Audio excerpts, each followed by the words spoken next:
In the beginning, the world was a frozen wasteland, a barren and lifeless expanse.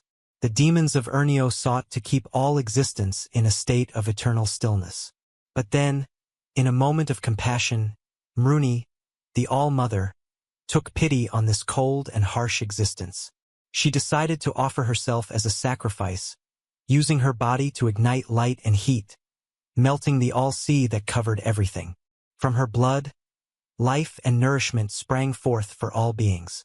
I'm sure you're all familiar with the beginning of the poem of life, the tale that has been told to us for thousands of years, the one we long believed to be the absolute truth of our origins. The old scientist stood before his audience, speaking in a calm and measured tone, his voice carrying the weight of centuries of knowledge. He floated gently in front of the lectern, his audience captivated by his every word. He began by summarizing the scientific advancements made over the long years since the poem was first etched into the memory stones. He spoke of the first proof that the world was round and could be circumnavigated beneath the frozen hells. He recounted the early expeditions to the edge of the hells and how every attempt to break through had failed. He told of Irnioo, who deduced that the breath of Mruni was a regular distortion of the world, caused by some unseen and powerful body orbiting outside the hells. This proved that the hells were finite and that the only way this could be stable was if the outside was somehow empty of matter.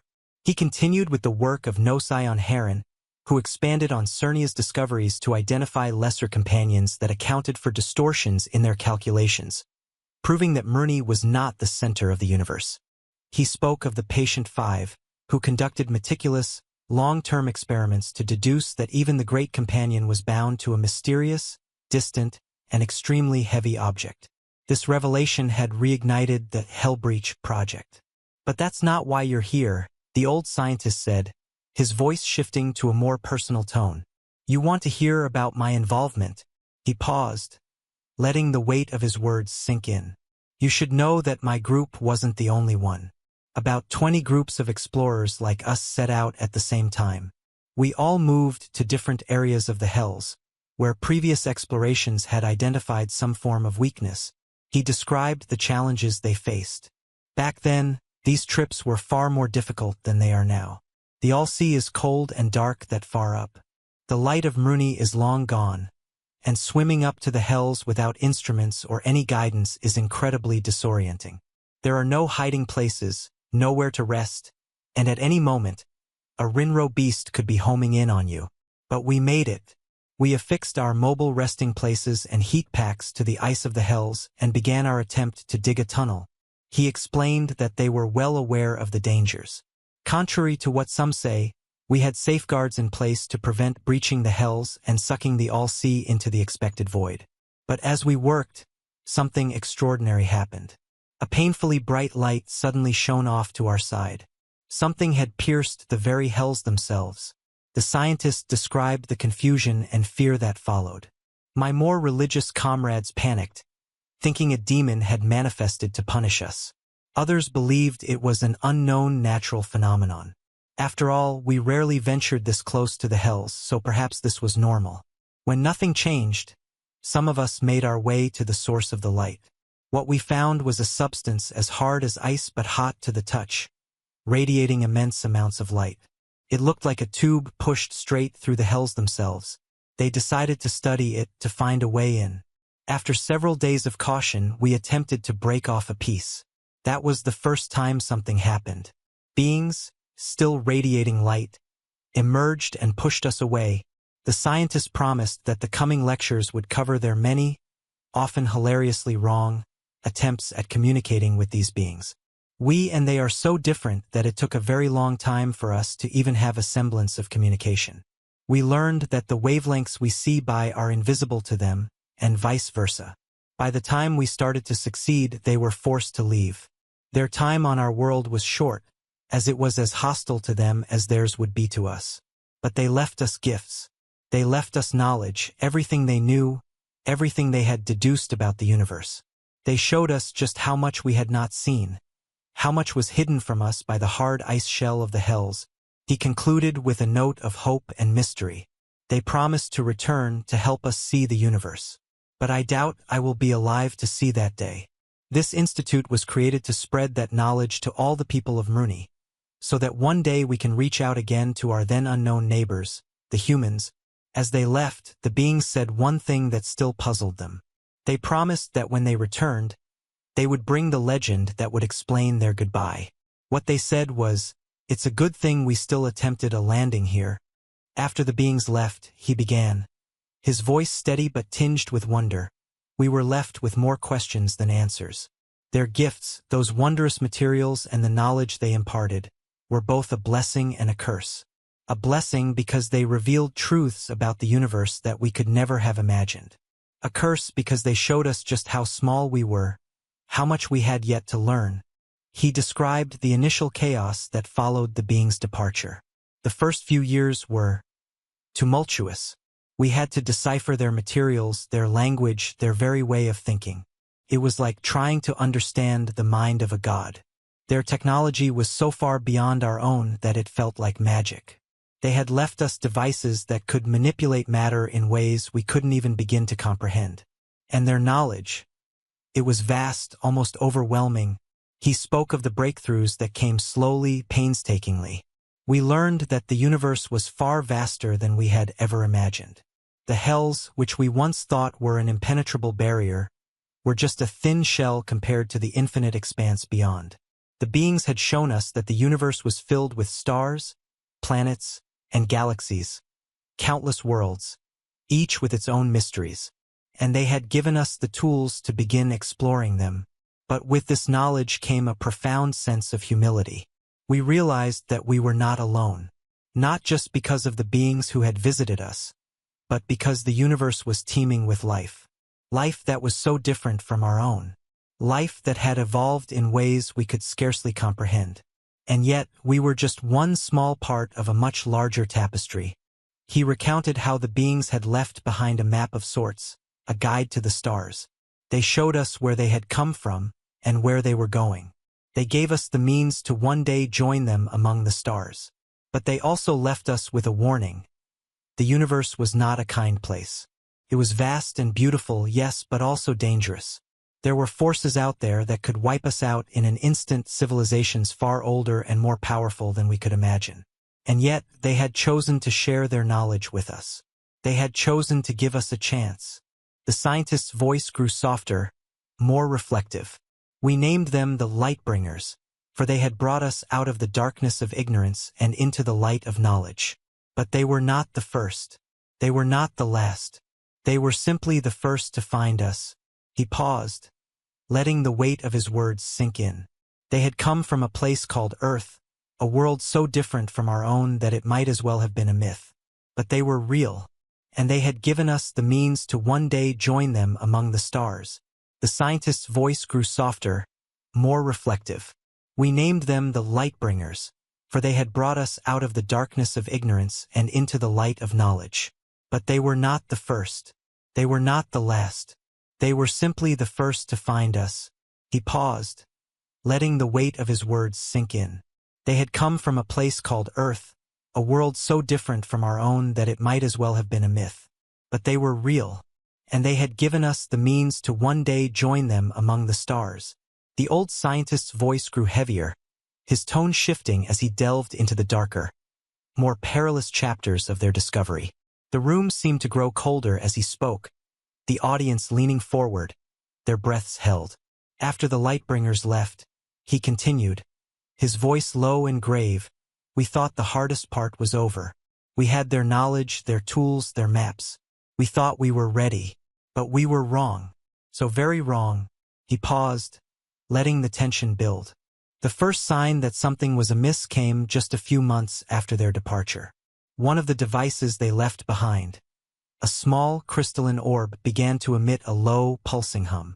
At first, we thought it was part of its normal function. But then, it started to change. The light it emitted grew darker, shifting from a soft glow to a deep, ominous red. And then it spoke.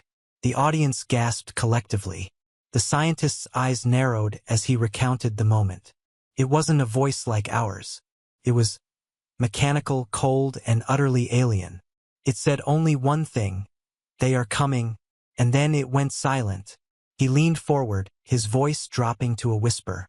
We didn't know who they were. The Lightbringers had never mentioned anyone else.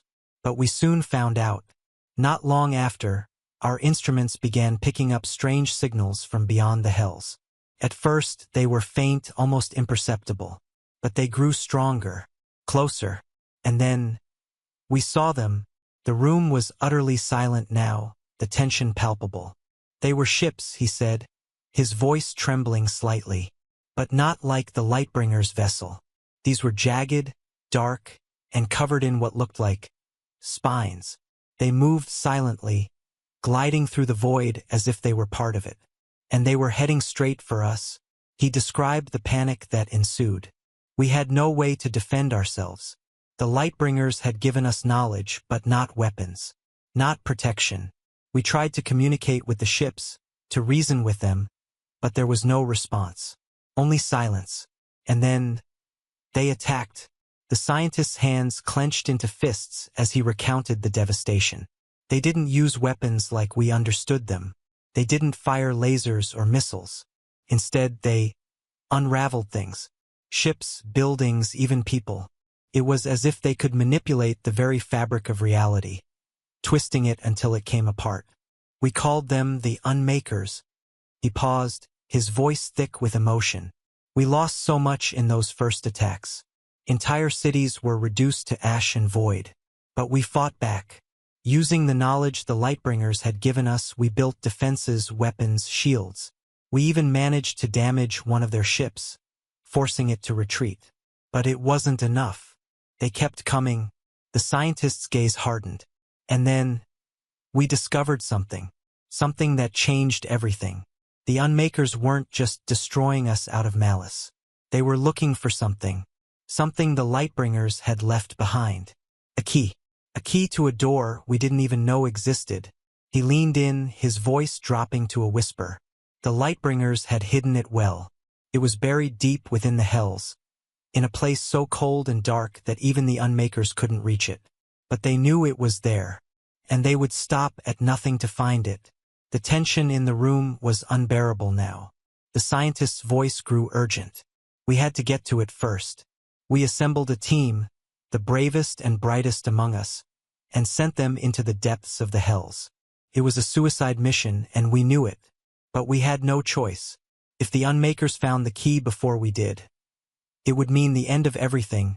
He described the harrowing journey into the hells, the team battling the cold, the darkness, and the ever-present threat of the Unmakers. They made it to the key, he said, his voice shaking. But the Unmakers were waiting for them. There was a battle, a terrible, brutal battle. And in the end, only one of our team survived. But they brought the key back. The scientist's eyes gleamed with a mix of pride and sorrow. The key was a small, unassuming thing. A sphere of pure light, no larger than a fist. But it was the most powerful object we had ever seen. When we activated it, it opened a portal. Portal to where we didn't know. But we knew one thing. It was our only hope. He took a deep breath, his voice steadying. We sent a team through the portal. They didn't return. Not for a long time. But when they did, they brought with them the truth. The Lightbringers hadn't just visited us. They had been preparing us for a war. A war that had been raging across the stars for millennia. A war between the Lightbringers and the Unmakers. And now, we were part of it. The scientist's voice grew stronger, filled with resolve. The Lightbringers had chosen us. They had given us the tools to fight, the knowledge to survive, and the key to join them in their struggle. But the cost was high. Too high. And the war, it's far from over. He looked out at the audience, his gaze piercing. They are coming back. The Lightbringers. And when they do, we must be ready. Ready to fight. Ready to stand with them. And ready to face the Unmakers once more. He paused, letting the weight of his words sink in. But there's one thing they didn't tell us. One thing we only discovered when it was almost too late. The Unmakers, they aren't just our enemies. They're the Lightbringers' enemies too. And they've been searching for the key for a reason. A reason that could change everything. The scientist's voice dropped to a whisper. The key doesn't just open a door.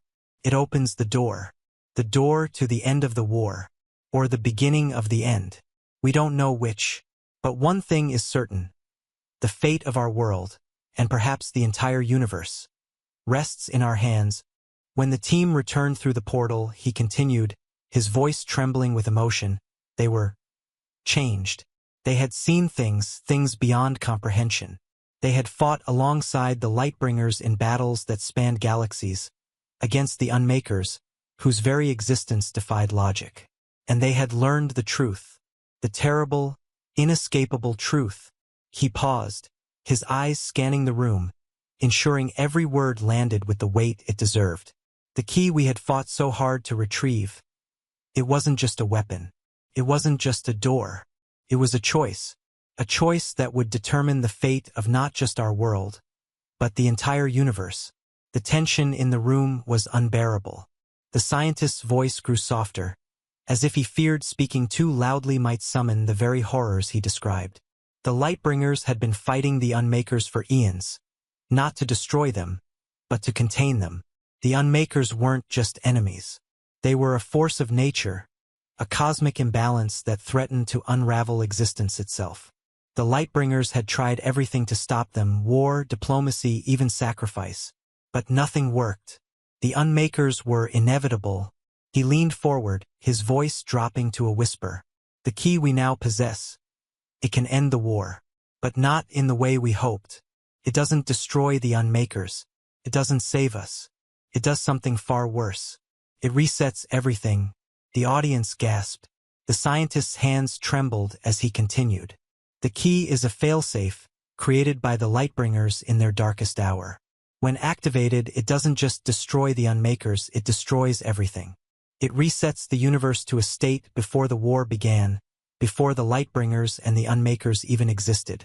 It wipes the slate clean. But it comes at a cost. A terrible, unimaginable cost. He paused, his voice breaking. Everything we know, everything we are, everything we've ever loved or fought for. It would all be gone, erased, as if it never existed. The Lightbringers gave us the key because they believed we were the only ones who could make the choice. The only ones who could bear the burden of deciding the fate of the universe. The room was deathly silent. The scientist's eyes glistened with unshed tears as he delivered the final blow. The Unmakers are coming. They've found us. And they will stop at nothing to take the key. We have only two choices. Use the key and reset the universe, sacrificing everything we know, or let the Unmakers take it and risk the annihilation of all existence. He looked out at the audience, his gaze filled with a mixture of sorrow and resolve. The Lightbringers will return soon. They've promised us that much. But when they do, we must be ready to make the choice. A choice that will define not just our future, but the future of everything. The scientist stepped back from the lectern, his shoulders heavy with the weight of his words. The war is far from over, and the hardest battle is yet to come. The battle within ourselves. The battle to decide what we're willing to sacrifice. For the sake of the universe. The room remained silent for a long moment, the audience too stunned to speak. Then, slowly, the scientist turned and walked away, leaving them with the weight of the universe on their shoulders.